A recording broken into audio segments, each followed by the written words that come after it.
Hey everybody, it's Steve. It's been a while since I made a video. I'm still around, collecting comics, just got a little sidetracked. So today I'm going to show you, I think I have 11 Golden Age books that I picked over the past couple weeks. A couple from comic shops and some from eBay, and I think maybe one from mycomicshop.com, but let's check it out. Can't stop, addicted to the shindig. Chop top, it says I'm gonna win big. Choose not to life of imitation. Respect us to do the reservation. Default the bliss that you pay for. This pump the feeling that you stay for. In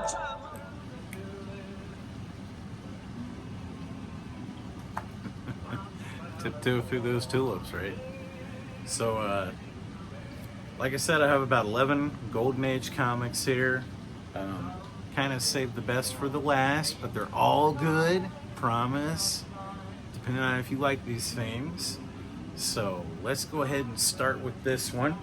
By the way, I got some music in the background that says it's royalty free. We'll see. I bet you anything my video gets flagged, but I don't make money anyway, so it doesn't matter. This first book is Popeye. This is number 8. I picked this up yesterday from Comic Book World. Eric Green wasn't there. I think he's only usually there during the week. But this is Popeye number 8. I think it's from like 1950 or 49. I can't really remember the date on there.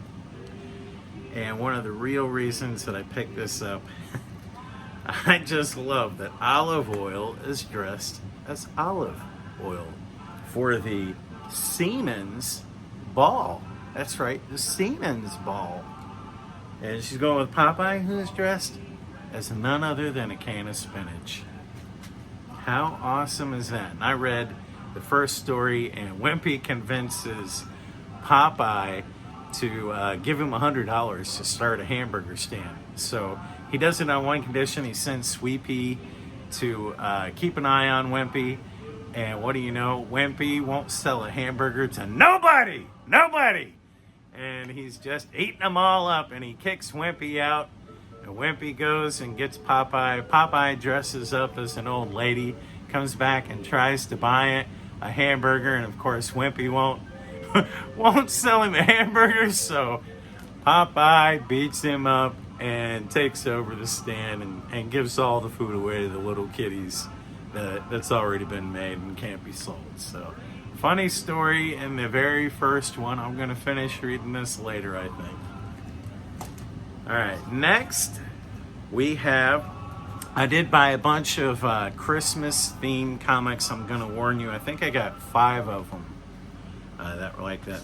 This is Walt Disney Comics and Stories, Volume 5, Number 4 from January of 1945. It just has a nice Christmas snowy theme on this.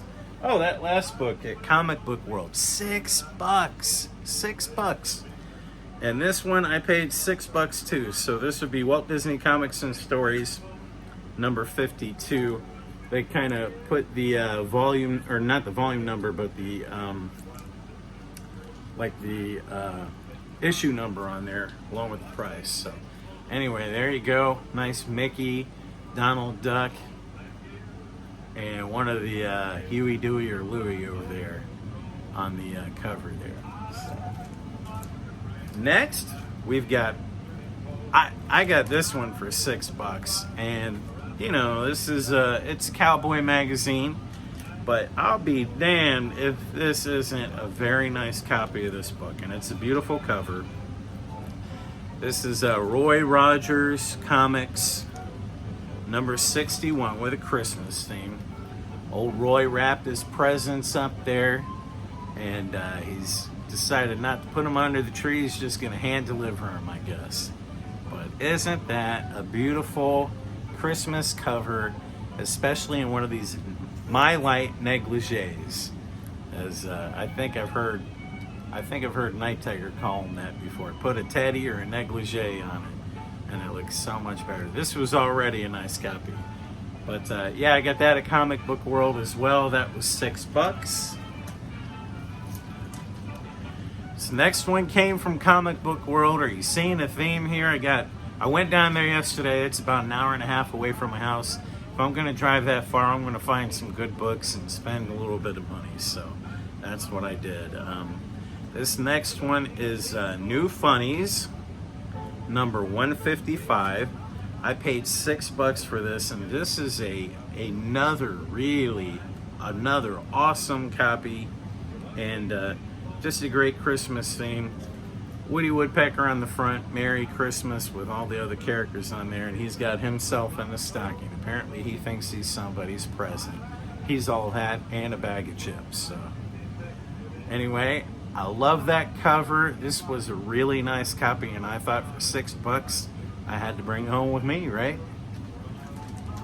All right, next, I think this was the most expensive book that I bought there at Comic Book World. I did get a couple that weren't Golden Age. I'll show those in another haul. This one is beautiful, beautiful Christmas cover. I think this is from 1951 or 52, somewhere around there. And this is Rudolph the Red-Nosed Reindeer. I think it's issue number 2, and I paid $30 for this copy, and it's really, really freaking gorgeous. And here you got Santa on the cover, presenting Rudolph like he's just won some kind of pageant. Maybe just made him leader of the team. Get that damn red nose out there and guide my sleigh tonight, won't you? So that was that one. That was the one that I paid the most for that I found at Comic Book World. Guys, they have a ton of Golden Age stuff there, and I just couldn't buy it all. And the better stuff, like the more expensive stuff, I didn't want to spend that kind of... I said I spent some money, but I didn't want to spend that kind of money down there, so... All right, next, another Christmas book. I'd actually had this on my eBay watch list, a copy of this. And just really like this. One day I hope to move to Florida. And I know they got gators down there, but hopefully Pogo Possum, issue number 11, will be down there to help me out, beat off the gators. But here we got Pogo Possum, and I don't know this guy's name, but he's a gator dressed up as Santa, and he's got his little rain ducks pulling his sleigh. And I figure that's how they do it down there in Florida during Christmas. If you live down there, like Mike, let me know in the comments below. Is this what you guys are used to? Is this who delivers all your presents at Christmas? I want to know. Inquiring minds want to know.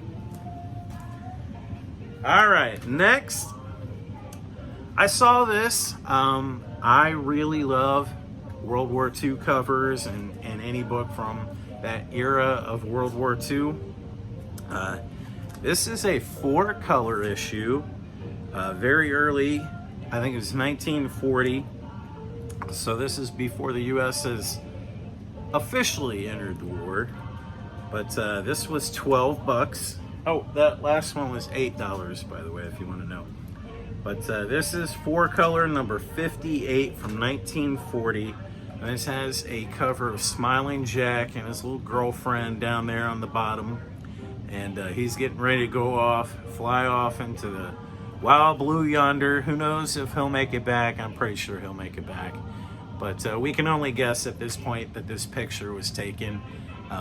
Sally here, whatever her name is, she was probably distraught and quickly fell into the arms of another pilot once he landed right after Smiling Jack left. Who knows? It's a story, I'm sticking to it. So, all right. Next, this is after World War II. So this is, the war is already over, but it's just over.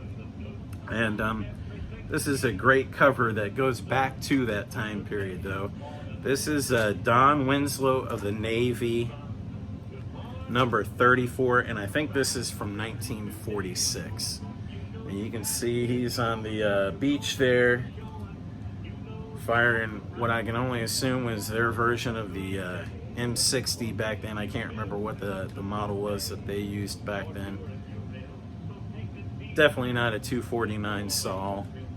Definitely not an M50, but it is a machine gun. And he's probably trying to clear out the raiders that are coming to attack on the beach. But yeah, that's Don Winslow of the Navy, number 34, and I gave $14 for that. Again, from Comic Book World. Most of these were from Comic Book World. All right, this next one was not from Comic Book World.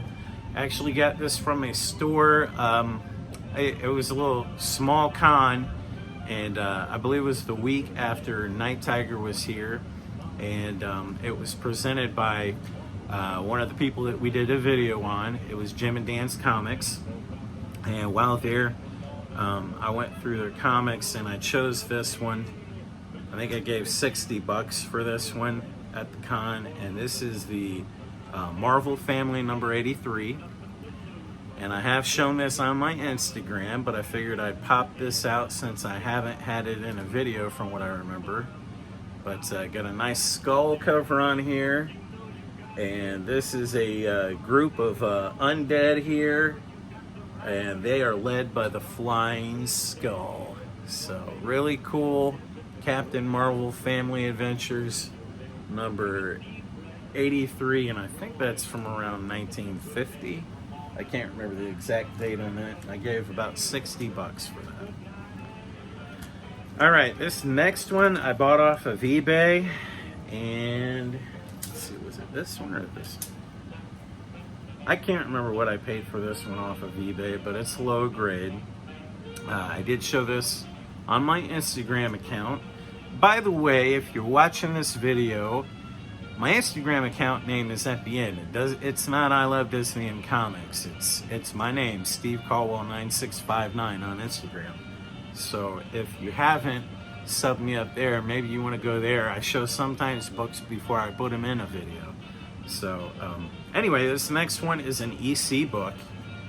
Like I said, it's low grade. I can't remember what I gave for it, and I don't remember if this. One of these last two was an auction, and the other was a buy it now with a make an offer. And I made an offer on one, and I won the auction on the other. I think this is the one I won the auction on. But this is Crime Suspense Stories, number 13. Can't remember what year this is, but this has a cover with Lizzie Borden. We all know the rhyme. Lizzie Borden had an axe, gave her father 40 whacks. When she saw what she had done, she gave her father 41. And that's what this cover is, the Lizzie Borden story. And just really cool book. And didn't think that I had ever owned a Crime Suspense Stories, but I do. You know, one that's not a reprint.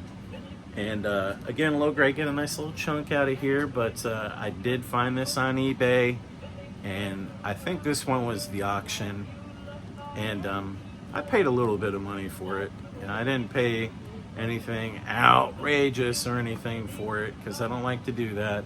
But I put in what my final offer was that I thought I'd be okay with, and I won it by $1. Somebody just bid under me by $1, so it bumped it up, and it was actually my final price, my highest offer that I'd make on this book. And it was either that book or the next one. So that's how I won that one. This one, I think this is the one that I actually made an offer on, and the guy took it. And this is a great book. Really dirty, really low grade, beat up, but it's a double skull cover, and this is from the 40s, I believe. Can't remember the date on here. And this is Green Hornet Comics number 29 with a yellow cover, double skull cover. Really cool issue. By the way, I was watching Jambo do a Golden Age haul the other day, and he had another Green Hornet cover that I've got in on my watch list for a couple, and it's an all black cover and really nice cover. But props to Jambo on getting that one. But yeah, I did get this double skull cover.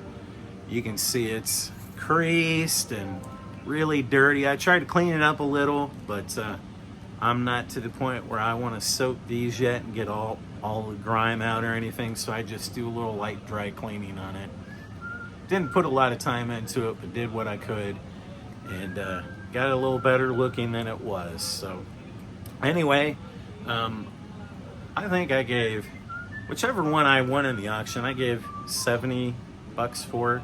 So either this book or that one was $70. And I thought that was a good deal for either one of them. But it was a make an offer, and I made an offer on it, and they took it. And of course, I paid shipping. So I think it was $70 I got one of these books for. But if you've looked these up and seen the kind of prices that either one of these go for, that's pretty good, I think. But anyway, that's all I got. We're at 14, almost 15 minutes. I've taken up enough of your time. You've listened to enough of my stories. And thank you guys and gals for stopping by. Leave me a like, leave me a comment below. Let me know, did you like any of these books? What were your favorite? Do you have any of them? Are you looking for any of these? And I'll see you next time. Catch you later.